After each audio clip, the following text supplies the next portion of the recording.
કેટલો કેટલો ફોન કેવો છે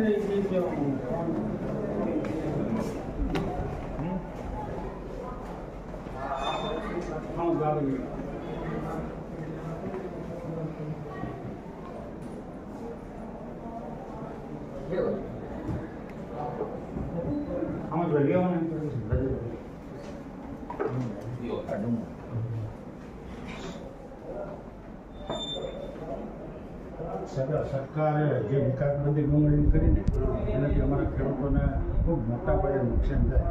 અત્યારે તો 800 રૂપિયા ડુંગળીને આવતા હતા 8 તારીખે, એ આજે 100 રૂપિયા થઈ ગયા. એટલે સરકાર વહેલી તકે વિકાસબંધી હટાવી જાય અને અમને ખેડૂતોને ભાવ મળતા થઈ જાય, અથવા તો સરકાર 50 રૂપિયાની લેખે ખરીદી લે કિલોમીટર, એટલે કે 1000 રૂપિયાની મણ લેખે કરી દે, પછી એને ગરીબોને દેવી હોય કે જેમ કરવું એમ કરે.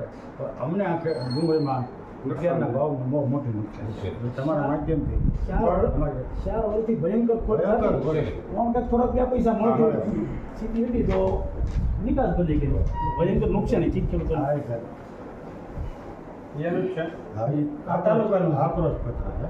પણ એ બાબતની છે અમારા બધા ખેડૂતોને આપણે ઉકેલ પ્રશ્ન ઉકેલાતા નથી અને 30 વર્ષથી ખેડૂતો રોજ એટલે સરકારની ક્યાંક ને ક્યાંક ખેડૂત વિરોધી નીતિ હોય તો આવું થાય. આ બી અમને આપણ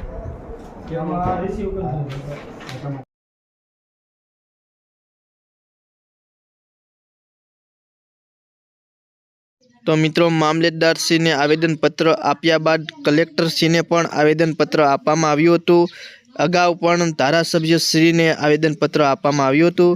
તો મિત્રો આવી જ રીતે આવેદનપત્ર એક દિવસમાં 3 જગ્યાએ આવેદનપત્ર આપવામાં આવ્યા છે. જવાબ આપ્યો અને ઉપર સુધી અમારી રજૂઆત એ લોકો લઈ જશે તે બદલ અમે મેડમનો આભાર માનીએ છીએ અને સરકાર સુધી અમારી વાત પહોંચાડે તેવી અમે અપેક્ષા રાખીએ. જય ભારત, જય કિસાન. તો મિત્રો આ ખેડૂત કલ્યાણ સંગઠન ગુજરાતના આગેવાનો તેમજ ખેડૂતો દ્વારા આજે જે કાર્ય કરવામાં આવ્યું તે તમને ગમ્યું હોય તો નીચે આપેલા બટનને દબાવી ચેનલને સબસ્ક્રાઈબ કરી દેજો અને બાજુમાં આપેલા ઘંટડી બટનને પણ દબાવી દેજો, જેથી કરીને મારા આવનારા વિડીયોની માહિતી તમને મળતી રહે. તો ફરી મળીશું હવે નવા વિડીયોમાં. ત્યાં સુધી જય સિયારામ અને બાપા સીતારામ.